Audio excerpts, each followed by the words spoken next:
In 2013, the police receive a letter from someone claiming to be John Anglin. He confessed to escaping and claimed to be the only one of the 3 escapees still alive, stating that he was about to die from cancer. He offered the police a deal, saying he would turn himself in if they promised to cover his medical treatment in prison. It is possible that he was one of the escapees from the prison. In 2013, he would have been 83 years old, so there is a strong possibility he is still alive today. The letter was carefully examined for fingerprints or DNA, and the handwriting was analyzed by an expert, but the results were inconclusive. It might seem a bit strange, but there are compelling reasons to believe that these 3 men made it off the island alive. In this video, I will tell you the story of the strangest prison escape in history. The escape from the Rock, Alcatraz Prison. Escaping from prison is not easy unless the escaping prisoner has the cooperation of a guard, which rarely happens, especially in America. Therefore, the success of the escape depends on the intelligence of the prisoner through the methods used, the right timing, and attention to every detail, including the prison's entrances and exits and exploiting its weaknesses. However, in the story we are about to tell, there were no weaknesses in the prison, which was specifically designed to prevent escapes.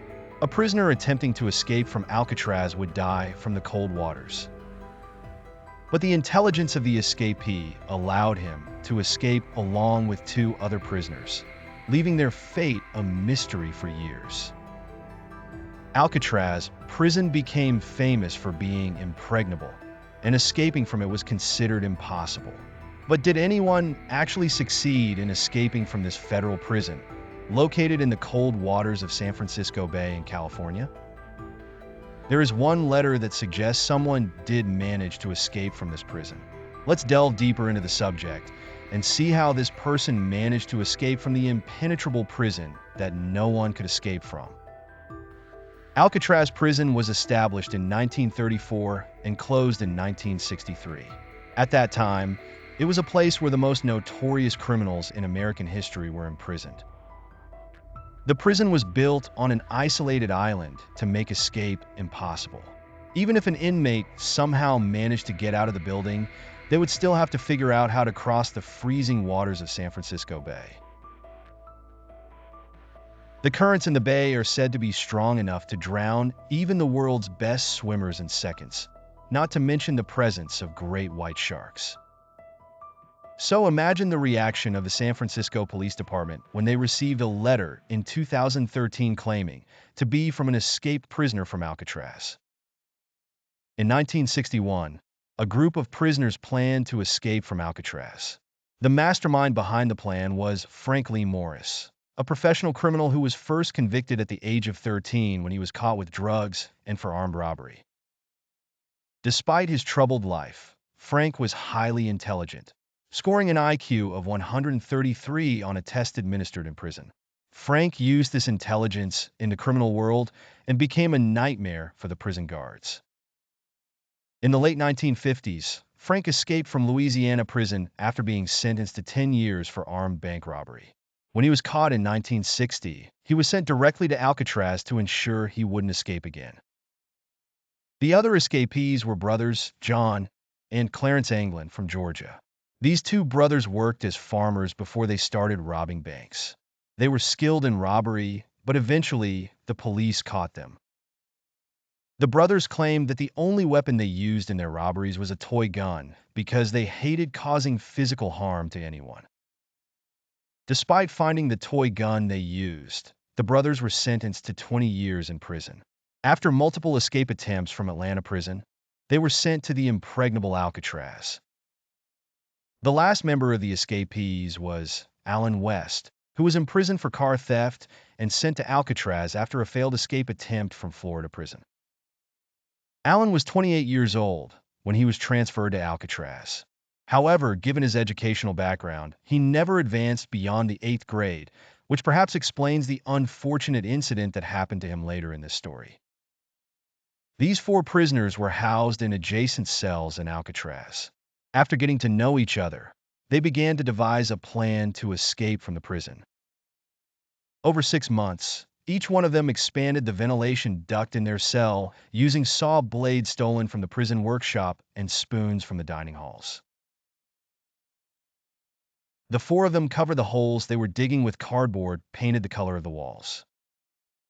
They played musical instruments during the daily music hour to cover up the noise they made while digging. When the holes they made in the walls were big enough, they began crawling inside them to reach the cell block.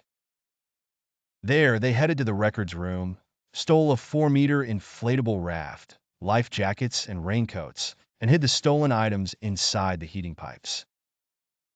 Their only means of making paddles to row and survive the freezing and strong currents of the bay was using leftover wood scraps. The guards never noticed the men's disappearance because they used fake heads they had made themselves and placed on their pillows. These fake heads were made from toothpaste, soap, and toilet paper. They even painted faces on them and used hair they had collected from the barbershop floor. Their plan was to row across the bay to reach the opposite shore and then steal a car. On the appointed day, each man went his own way to the roof, except for one. Unfortunately, Alan couldn't leave his cell. He had filled the hole with cement to prevent the guards from noticing the hole in the wall, and over time, the cement hardened, making it impossible to escape from the cell. Frank and the Anglin brothers had no choice but to leave without him. The escapees took their gear with them, climbed down from the roof through the ventilation pipes, and then spread apart the wires of the fence, which was about 4 meters high. Eventually, the 3 escapees reached the shore near a power station, an area hidden from all detectors and watchtowers. They used a type of mini accordion to inflate the raft and set sail that night. A police officer reported seeing a boat sailing in the bay at 1 a.m. on the night the trio escaped from prison. According to some theories, the escape took them 3 hours, from 10 p.m. to 1 a.m. Later that year, after Morris and the Anglin brothers escaped, a prisoner named John Paul Scott tried to escape from Alcatraz, inspired by the story of Morris and his companions, but was found dead and frozen in the bay's waters. However, this does not prove that crossing the bay is impossible. We must consider that Scott used a makeshift float he created by inflating rubber gloves, while Morris and the Anglin brothers used an inflatable raft. Nowadays, many swimmers cross the bay just for fun. Over the years, the police have received numerous reports from people claiming to have seen one of the 3 escapees. In the mid-1960s, rumors circulated that Clarence Anglin was living in Brazil.